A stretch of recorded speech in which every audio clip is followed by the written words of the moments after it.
nyuma yuko maze iminsi mbabwira yuko umujyi wa Goma ushobora kwibasirwa n'ibitero biremereye cyane aho abazari ndetse n'ingabo za leta ya Kongo bafite imigambi yo kwibasira bamwe mu bayobozi ba M23 nk'imwe mu ngingo zikomeye cyane bamaze gutekerezaho bakabona yuko ari bwo buryo bwiza bwo kuba bahangana n'uyu mutwe ukomeje kugenda babiza icyuya. Umujyi wa Goma wongeye kugaragaramo ibitero bikomeye cyane ndetse ibitero bya drone ziganjemwo zimwe zo mu bwoko bwa CH-4 ndetse n'izo mu bwoko bwa Anka zakorewe Istanbul mu gihugu cya Turkiya ku buryo kugeza amagingo aya ngaya izi drone zongeye guhitana abatari bake nk'uko amakuru akomeje kugenda atugera bivuga. Uyu munsi amakuru akomeje kugenda avugwa n'umutekano wongeye guhungabana hano mu mujyi wa Goma, ibyongeye gutera impungenge mu buryo buremereye cyane. Muri aka kanya nyemerera twitse ndetse tunarebera hamwe amakuru agizwe muri kano kanya akomeje kugenda avugwa. Hashize iminsi mbabwira ndetse nkanateguza yuko mu mujyi wa Goma ashobora kuza kugaragara ibitero bikomeye cyane. Ihuriro ry'ingabo za leta ya Repubulika Demokarasi ya Kongo ryamaze kugirwa inama n'ubutasi bukomeye cyane bwiganjemwo ubukomeje gukorwa n'abacancuro, aho babashimangire ndetse bakababwira yuko inzira nziza nyayo guhangana n'uyu mutwe wa 23 ari kugerageza guhangana ndetse no kwigizayo bamwe mu bayobozi w'uyu mutwe. Amakuru y'ubutagezwe muri kano kanya aravuga yuko umujyi wa Goma wongeye kugaragaramo ibitero karundura, ibitero bikomeye cyane byiganjemo ibyibasiye abayobozi ariko kandi bikaba byahitanye n'abatari bakeya. Ubusanzwe hari amaze iminsi mu nkengero z'umujyi wa Goma hakomeje kugenda havugwa imirwano, ariko kandi hari n'ibitero bikomeje kugenda bitegurwa nyuma y'inama iherutse kubera i Kinshasa ku murwa mukuru wa Repubulika Iharanira Demokarasi ya Kongo yahuje inzego z'umutekano mu gisirikare ndetse n'inzego z'umutekano za gisirikare mu gihugu cy'u Burundi, aho bayikoreye hano ku murwa mukuru wa Kongo nyine i Kinshasa. Ni inama yanzuriyemo n'ubundi ko bagomba gukomeza ibitero byiganjemwo ibyo mu kirere. Raporo zimwe na zimwe zerutse kujya ahagaragara by'umwihariko zikurikirana hafi ibikomeje kwera ku butaka bwa Kongo zemeza neza yuko nta kindi gihe higeze habaho ibitero byiganjemwo ibyo mu kirere nk'ibyabaye muri iki gihe cyangwa se muri uyu mwaka ugereranyije n'uko imirwano ihagaze kugeza amagingo aya ngaya. Ibi bishimangirwa namwe mu bategetsi muri leta ya Kongo batifuje yuko amazina yabatangazwa ku mvo z'umutekano wabo, bakavuga yuko ibitero byo mu kirere ari bimwe mu bitero bikomeje kugira imbaraga ndetse bikomeje no gutanga umusaruro.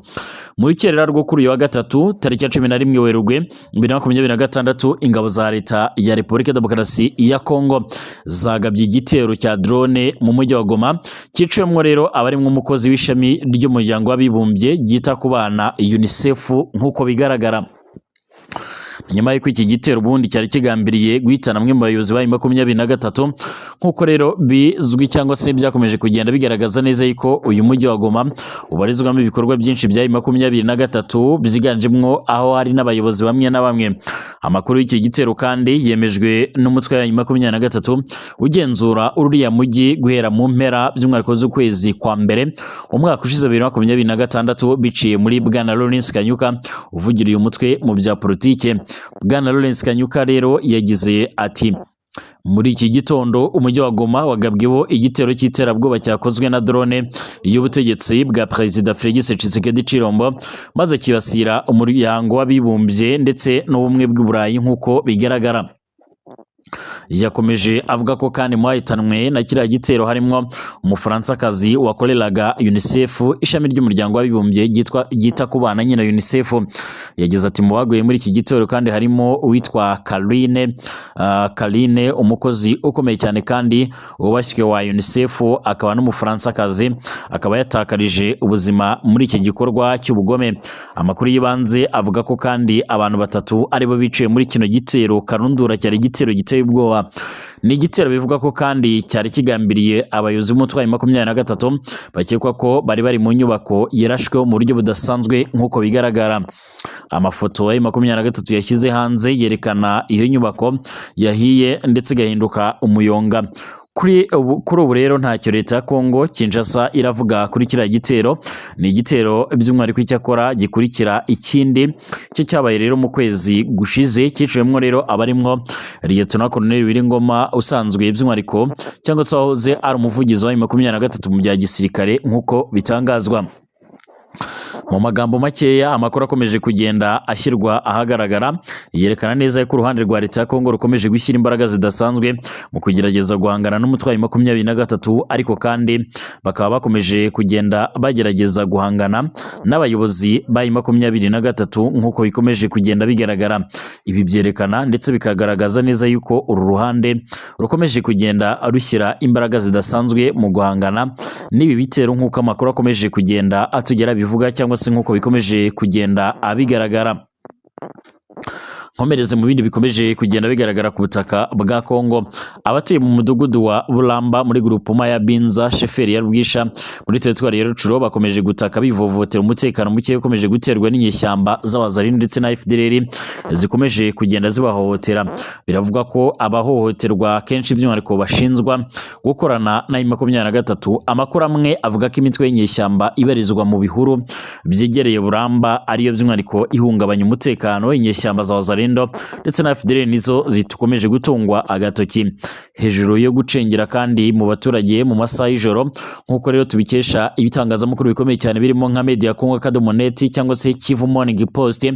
Izi nyeshyamba zitwaje intwaro zinatera abakoresha umuhanda Kiwanja Ishasha nk'ahitwa Katoro, hafi y'ahitwa Katwiguru ndetse n'ahitwa Chabafo, aho rero by'umwihariko igitero giheruka cyabaye ku cyumweru tariki 8 Werurwe 2026.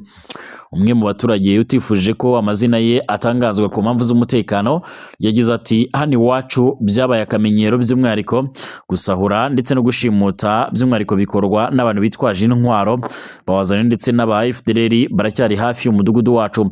Biravuga ko kandi ibi bikorwa bikorerwa mu bice bigenzurwa n'umutwe wa 23 kandi bikomeje guteza impungenge mu baturage baho. Ibikorwa by'ubuhinzi byarahagaze mu gice cy'amajyaruguru y'uyu mudugudu, aho abaturage batinya kwicwa nk'uko bigaragara.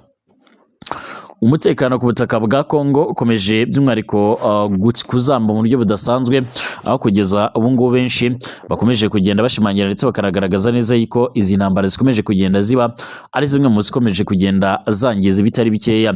Umwe kandi mu bayobozi bakuru by'umwihariko b'umutekano muri Iran yaburiye Perezida Donald Trump wa Leta Zunze Ubumwe za Amerika by'umwihariko ko agomba kwitonda kugira ngo atazisanga nawe by'umwihariko yishwe. Witwa Ali Larijani usanzwe ari umuyobozi w'inama nkuru y'umutekano muri Iran yavuze ko abaturage be badatinya ibyo yise iterabwoba ryo ku mpapuro rya Perezida Donald Trump. Yavuze ko Iran by'umwihariko yigeze guhangana n'abanzi bakomeye cyane kurusha Trump kandi ko by'umwihariko kandi yagerageje kubatsinda. Uyu mugabo asubiza Donald Trump heruka kuburira Iran ko ishobora guhura n'urupfu, umuriro ndetse n'uburakari bukomeye cyane mu gihe yakomeza gufunga inzira inyuramo rero peteroli nk'uko bikomeje kugenda bigaragara. Yagize ati, abaturage ba Iran ntibatinya iterabwoba ryawe risa n'iryo mu mpapuro, witonde utazisanga nawe wishwe.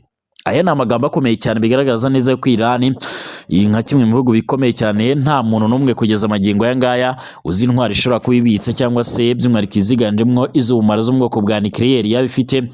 Ikomeje kugaragaza mujinya n'uburakari ndetse no guhangara Leta Zunze Ubumwe za Amerika, bakanagaragaza ko iyi Amerika batayitinya habe na busa. Iran yaburiye Trump kandi mu gihe umwuka mubi hagati ya Washington ndetse na Tehran ukomeje gukara nyuma y'ibitero Amerika ndetse na Israel baheruka kugaba kuri Iran. Ni ibitero byahitanye kandi abenshi mu bayobozi bakira gihugu barangajwe imbere by'umwihariko n'umuyobozi w'ikirenga by'umwihariko w'iki gihugu uherutse gupfa. Abasesenguzi kandi bahuriza ku kuba rero amagambo ya Ali Larijani agaragaza uburyo rero umwuka ukomeje kuba mubi cyane hagati ya Washington ndetse na Tehran, ibintu rero bishobora gutuma intambara hagati y'ibihugu byombi imara igihe kirekire cyane. Trump aherutse gushimangira ko intambara by'umwihariko ishobora kuzasiga abasirikare benshi ba Leta Zunze Ubumwe za Amerika basize ubuzima, ariko avuga yuko nubwo atabyifuza n'ubundi bigomba kuba cyangwa se bigomba gukorwa kuko intambara igomba guhitana abantu. Kugeza ubu ngubu Iran rero mwayikomeje umugambi ndetse nakomeje uburyo buremere cyane bwo gukomeza guhangana namwe mu bategetsi bagiye batandukanye ndetse n'ibihugu bimwe na bimwe byiganjemo ibyano mu kigobe cy'Abarabu, aho bikomeje kugenda biraswaho mu rwego rwo kugira ngo Iran yihore. Mbashimire mwese bakomeje kudukurikira ndetse nakomeje kubana natwe, mbifurize kugira impagarike n'ubugingo, mbifurije kumeza kugira ubuzima bwiza ndetse n'akazi keza. Utameze neza komera kandi wihangane.